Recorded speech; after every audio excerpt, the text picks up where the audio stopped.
గౌరవనీయులు honourable justice supreme court justice N V Ramana garu, గౌరవనీయులు justice V Subrahmanyam garu, honourable justice A P Telangana high court deputy speaker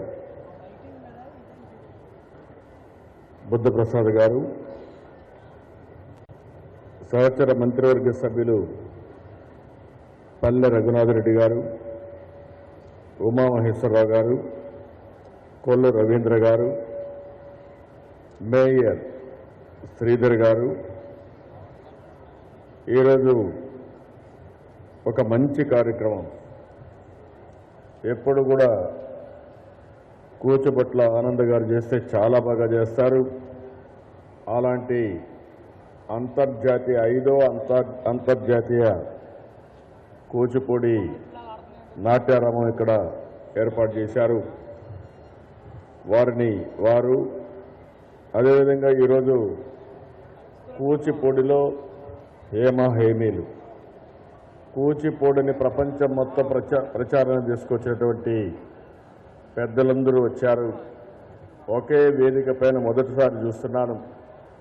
అలాంటి శ్రీమతి యామిని కృష్ణమూర్తి గారు, శ్రీమతి రాధారెడ్డి గారు, శ్రీ రాజారెడ్డి గారు, శ్రీమతి స్వప్నసుందరి గారు, శ్రీ జయరామారావు గారు, శ్రీమతి వన్సరి రామారావు గారు, అదే మరి ప్రిన్సిపల్ సెక్రటరీ శ్రీకాంత్ గారు, అదే మరిగా ఈరోజు మీరు చూస్తే మొత్తం చాలా దేశాల నుంచి వచ్చారు. 3 రోజులు ఇక్కడ ఈ ఈవెంట్ నిర్వహిస్తున్నారు.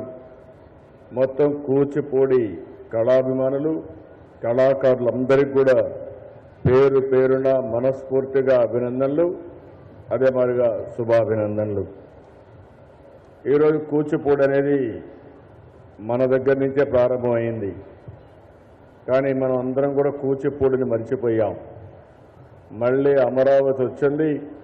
కూచిపూడికి పూర్వ వైభవమే కాదు, ప్రపంచం మొత్తం చాటి చెప్పే అవకాశం మనకు వచ్చిన దానికి నేను గర్వపడుతున్నానని చెప్పి కూడా నేను మీకు తెలియజేస్తున్నాను. ఈరోజు నేను ఆనంద్ గారిని చూశాను. ఆనంద్ గారు ఒక వ్యక్తిగా కూచిపూడిని సిలికాన్ ఆంధ్ర అనే పేరు పెట్టుకుని ప్రపంచం మొత్తం ప్రమోట్ చేశారు. అదే సందర్భంలో ప్రభుత్వం కూడా ఇలాంటి కళాభిమానులకి సహకరిస్తే బ్రహ్మాండంగా పనిచేయగలుగుతారు. అందుకే ప్రభుత్వ తరఫున పూర్తిగా సహకరించడం కోసం ఈ కార్యక్రమాన్ని ఒక బాధ్యతగా తీసుకున్నామని చెప్పి కూడా నేను మీకు తెలియజేస్తున్నాను. ఈరోజు మీరు ఒకసారి చూస్తే ఈ కార్యక్రమానికి వివిధ రాష్ట్రాల నుంచే కాదు, వివిధ దేశాల నుంచి కళాకారులు ఇక్కడికి వస్తున్నారు. America, Canada, UK, Russia, Australia, Dubai, Mauritius, Malaysia, Singapore ఇలాంటి దేశాల నుంచి పెద్ద ఎత్తున ఈ కార్యక్రమానికి వస్తున్నారు. అదే మరిగా ఈరోజు మీరు చూస్తే నేను ఇటీవల కాలంలో చాలా దేశాలకు పోయినప్పుడు అక్కడ ఒక తెలుగు వాళ్లే కాదు, భారతీయులందరూ కూడా కూచిపూడి నేర్చుకున్నారు. చాలా బాగా చేస్తున్నారు. వారందరినీ మనం అభినందించాల్సిన అవసరం ఉంది.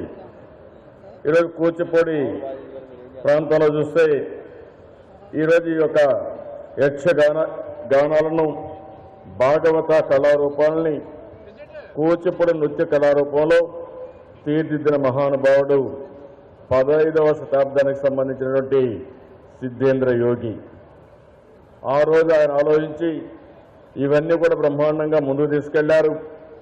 ఆ తర్వాత మీరు చూస్తే వేదాంతం లక్ష్మీనారాయణ, చింతా కృష్ణమూర్తి, చింతా దీక్షితులు, ఉమా రామారావు, యామిని కృష్ణమూర్తి, పశుపతి వేణుగోపాల కృష్ణ శర్మ, వేదాంతం సత్యనారాయణ శర్మ, కోరాడ నరసింహరావు లాంటి నాట్య గురువులు కూచిపూడికి వన్నె తీసుకొచ్చారు.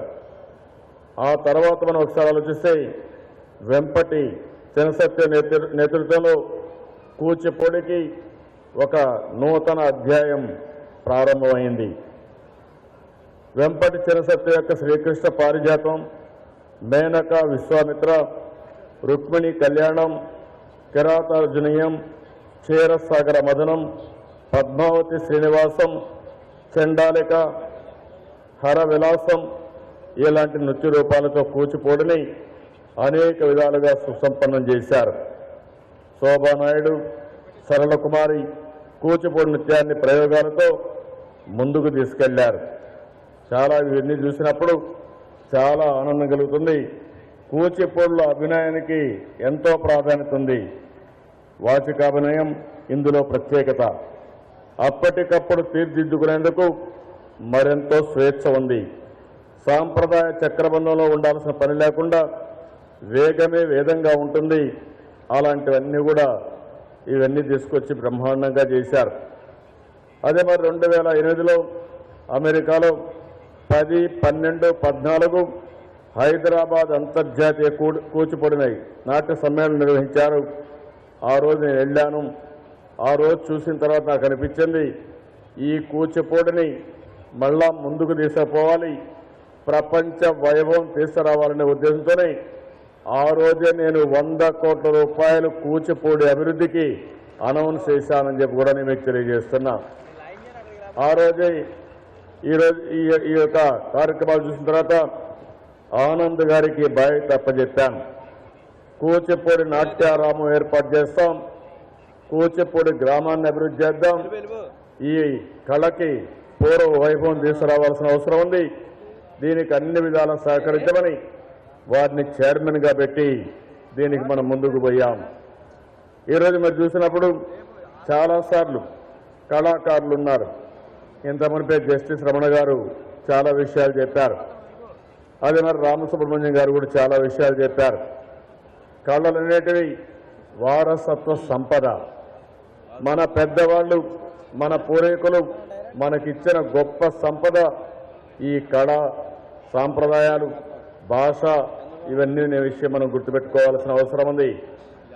ఈరోజు ఆధునిక ప్రపంచంలో మనమందరం కూడా ఎక్కడికక్కడ పోటీ ప్రపంచంలో ముందుకు పోతున్నాం. అదే సమయంలో మన సాంప్రదాయాన్ని, మన భాషని, మన కళల్ని, మన చరిత్రను మనం మర్చిపోతే రాబోయే రోజుల్లో మన ఉనికినే మనం కోల్పోయినట్టు అవుతుంది. ఆ విషయం కూడా మనం గుర్తుపెట్టుకోవాల్సిన అవసరం ఉంది. ఈరోజు ప్రపంచంలో మీరు ఒకసారి చూస్తే భారతీయ సంస్కృతి చాలా విలువైనది. ఈరోజు ప్రపంచంలో మనం చూస్తున్నాం, కుటుంబ వ్యవస్థ ఎక్కడా లేదు. అది ప్రపంచంలోనే భారతీయుల యొక్క సొంతం అనే విషయం కూడా మీరు గుర్తుపెట్టుకోవాలి. ఈరోజు అమెరికాకు పోతున్నాం, యూరోప్కు పోతున్నాం, అక్కడ ఎక్కువ మెటీరియలిస్టిక్ హ్యాపీనెస్సే ఉంటుంది. అక్కడ బంధాలు తక్కువ ఉంటాయి.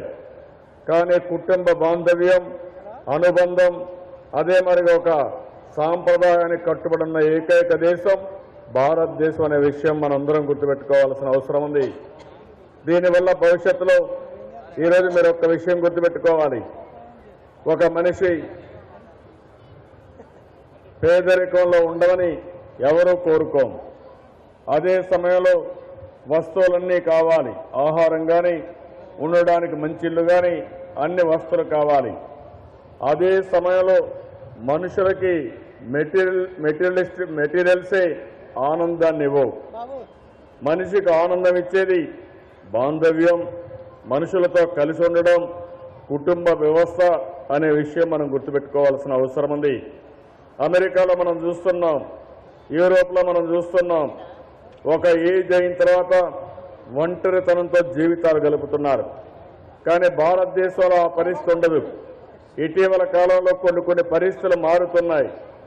దానికి కారణం మన సంస్కృతి మర్చిపోతున్నాం, మన వారసత్వాన్ని మర్చిపోతున్నాం, మన భాషను మర్చిపోతున్నాం. దానివల్ల ఇలాంటి సమస్యలు వచ్చే పరిస్థితి వస్తుంది. అందుకని మనం అందరం గుర్తుపెట్టుకోవాల్సింది, మన పిల్లలకి మన భాషను కాపాడుకునే విధానం నేర్పించాలి. భాష మీద అభిమానం నేర్పించాలి. నేను చాలా ఆనందంగా ఉన్నా, గర్వపడుతున్నా. రమణ గారు జస్టిస్గా ఉన్నా ఢిల్లీకి పోతే ఆయన ఇంటి ముందర స్వచ్ఛ తెలుగులో బోర్డు చూస్తే గర్వపడుతున్నానని చెప్పి కూడా నేను మీకు తెలియజేస్తున్నా. అదే అభిమానం. మాటల్లోనే కాకుండా భాష మీద అభిమానం వాస్తవంగా కూడా చూపించాల్సిన అవసరం ఉంది. ఆ విధంగా వారు చేయగలుగుతున్నారు. అదే సమయంలో నేను ఒకటే మీ అందరికీ విజ్ఞప్తి చేస్తున్నా. తెలుగుదేశ ప్రభుత్వం తెలుగు భాషకు ప్రమోట్ చేస్తాం. సంస్కృతి చరిత్రల్ని పరిరక్షించడం కోసం ఈ ప్రభుత్వం కట్టుబడి ఉంది. ఇప్పుడే నేను బుద్ధప్రసాద్ గారి ఆధ్వర్యంలో ఒక కమిటీ కూడా వేశాం. ఇప్పుడే నాకు చెప్తున్నారు తొందరలోనే కమిటీ రిపోర్ట్ ఇస్తామని వారు నాకు హామీ ఇచ్చారు. ఆ రిపోర్ట్ వస్తానే తెలుగుని పరిరక్షించడమే కాకుండా తెలుగుని అన్ని విధాలా ముందుకు తీసుకుపోవడం కోసం ఈ ప్రభుత్వం పనిచేస్తామని చెప్పి కూడా నేను మీకు తెలియజేస్తున్నాను. ఇదే సమయంలో ఎంతో మంది మహానుభావులు మన దగ్గర బాల మురళీకృష్ణ గారు ఉన్నారు. మొన్నే చనిపోయారు. కానీ ఆయన వదిలిపెట్టిన వారసత్వం చరిత్రలో శాశ్వతంగా ఉంటుంది. అలాంటి బాల మురళీకృష్ణ గారిని కూడా మనం ఒకసారి స్ఫూర్తికి తెచ్చుకోవాల్సిన అవసరం ఉంది. ఇదే కాకుండా ఇంకా చాలా విషయాలు మీరు చూస్తే ఈరోజు నేను వారిని ఇక్కడ ఒక్క విషయం ఆనంద్ గారిని కోరుతున్నా. ఆంధ్రప్రదేశ్ రాష్ట్రానికి 2 వారసత్వ సంపదలు ఉన్నాయి. ఒక వారసత్వ సంపద కలియుగ దేవుడు వెంకటేశ్వర స్వామి మన రాష్ట్రంలో ఉండడం మనందరి గొప్ప అదృష్టం అని చెప్పి కూడా నేను మీకు తెలియజేస్తున్నా. హిందువులు అనేవాళ్ళు తిరుపతికి రావాలని కోరుకుంటారు. ప్రపంచం మొత్తం కోరుకుంటారు. అలాంటి వెంకటేశ్వర స్వామి ఇక్కడ ఉండడం మన అదృష్టం. 2వ వారసత్వం కూచిపూడి. మన పెద్దలు మనం వదిలిపెట్టిన వారసత్వ సంపద. నేను అందుకనే ఒక మాట చెప్పాను.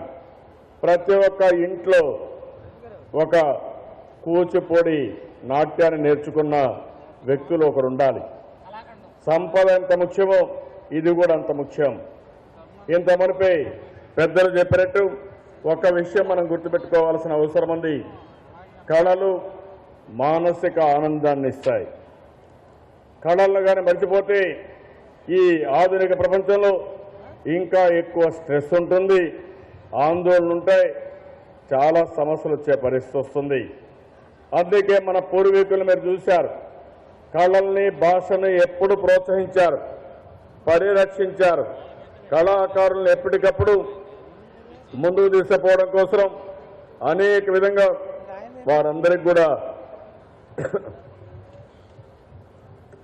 ప్రోత్సాహాలు ఇచ్చే పరిస్థితి వచ్చారు. అందుకనే ఈ ప్రభుత్వం కూడా కవుల కోసం, కళాకారుల కోసం పెన్షన్లు కూడా ఇచ్చాం. 6,740 మందికి 1,500 రూపాయల చొప్పున పెన్షన్లు ఇస్తున్నామని చెప్పి కూడా నేను మీకు తెలియజేస్తున్నా. మొన్నే గోదావరి పుష్కరాలు జరిగాయి, అదే మరి కృష్ణా పుష్కరాలు జరిగాయి. కళలకు ప్రాధాన్యత ఇచ్చాం. కూచిపూడి అయితే కొన్ని వేల మందితో బ్రహ్మాండంగా ప్రదర్శనలు ఇచ్చి కూచిపూడిని కూడా ప్రమోట్ చేశాం. భవిష్యత్తులో కూడా నేను ఒకటే చెప్పాను, ప్రతి ఒక్క స్కూల్లో కూచిపూడి ఉండాలి. ప్రతి ఒక్కరు కూడా 7వ తరగతి నుంచి నేర్చుకోవాలి. అవసరమైతే 8, 9, 10వ తరగతి వరకు కూడా కూచిపూడి నేర్చుకోవాలి, ప్రాక్టీస్ చేయాల్సిన అవసరం ఉంది. రాష్ట్రంలో 250 మంది కూచిపూడి గురువులు ఉన్నారు. వాళ్ళు కూడా ఇబ్బందుల్లో ఉన్నారు. ఆ గురువులందరికీ ఒకటి హామీ ఇస్తున్నా, తొందరలోనే మిమ్మల్ని కూడా ఆదుకోవడానికి ఒక కార్యక్రమాన్ని తీసుకొస్తామని చెప్పి కూచిపూడి గురువులందరికీ హామీ ఇస్తున్నా. ఇంకో పక్క పిల్లలకు కూడా కూచిపూడి నేర్పించడానికి ఎలాంటి పథకం తీసుకురావాలనో మళ్ళీ నేను 2 రోజుల్లో వస్తాం. ఆనంద్ గారిని ఆలోచించమంటున్నాను. ఈరోజు ప్రపంచం మొత్తం మీరు ప్రమోట్ చేస్తున్నారు, చాలా సంతోషం. కానీ మన దగ్గర చాలా మంది స్వచ్ఛందంగా ముందుకొచ్చి నేర్చుకుంటున్నారు. వాళ్ళందరికీ కూడా మనం ఈ యొక్క గురువుల్ని ఇవ్వడం కానీ ఇలాంటి కార్యక్రమాలు చేయగలిగితే ఇంకా బ్రహ్మాండంగా ప్రమోట్ అవుతుంది. ఈరోజు మీరు చూస్తే నేను ఎక్కడికి పోయినా ఏ ఫంక్షన్ పెట్టినా ముందు కూచిపూడితోనే ఆ ఫంక్షన్ ప్రారంభిస్తున్నామంటే ఈ కూచిపూడి పైన ఈ ప్రభుత్వానికి ఉండే శ్రద్ధ, దీన్ని ఎట్టి పరిస్థితుల్లో పెద్ద ఎత్తున ప్రమోట్ చేయాలని చెప్పి ఆలోచిస్తున్నాం.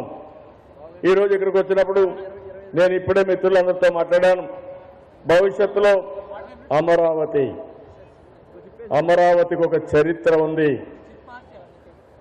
ఈరోజు మనం మర్చిపోయిన లండన్కి పోతే అక్కడ మ్యూజియంలో అమరావతి ప్రాచీనత గురించి, ఆ రోజు శాతవాహన పరిపాలన గురించి కానీ, అమరావతి రాజధానిగా మొత్తం విదేశాలకు కూడా వాణిజ్యం చేసింది కానీ, ఇవన్నీ చాలా పెద్ద ఎత్తున చూపిస్తున్నారు.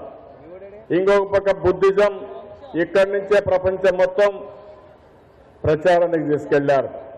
నాగార్జునుడు ఇక్కడే యూనివర్సిటీ పెట్టి బుద్ధిజాన్ని ప్రపంచం మొత్తం తీసుకెళ్లారంటే అది మనకుండే విశిష్టత అని చెప్పి కూడా నేను మీకు తెలియజేస్తున్నా. భవిష్యత్తులో అమరావతి ఒక కల్చరల్ క్యాపిటల్గా ఉంటుంది. కళలకు, అదే మరి సంస్కృతికి ఒక మారు పేరుగా ఈ అమరావతిని తయారు చేస్తాం. దీనికోసం ఒక ప్రణాళిక కూడా తయారు చేసి అన్ని విధాల అభివృద్ధి చేస్తామని చెప్పి కూడా నేను మీకు తెలియజేస్తున్నాను. ఈరోజు ఈ యొక్క కూచిపూడి కళాకారులు ఎవరైతే వచ్చారో, దేశం నుంచి బయట నుంచి చాలామంది వచ్చారు. వారందరినీ మనస్ఫూర్తిగా అభినందిస్తున్నాం. భవిష్యత్తులో కూచిపూడిని అంతర్జాతీయ స్థాయిలో తీసుకుపోవడానికి ఈ ప్రభుత్వం అన్ని విధాల ప్రయత్నం చేస్తాం, ప్రోత్సాహాలు ఇస్తామని చెప్పి మరొకసారి తెలియజేసుకుంటూ ఈ కార్యక్రమానికి వచ్చిన మిమ్మల్ని అందరినీ పేరు పేరున అభినందిస్తూ అందరికీ నమస్కారాలు. జై హింద్, జై జన్మభూమి. మీరిచ్చినటువంటి అభయహస్తంతో కూచిపూడి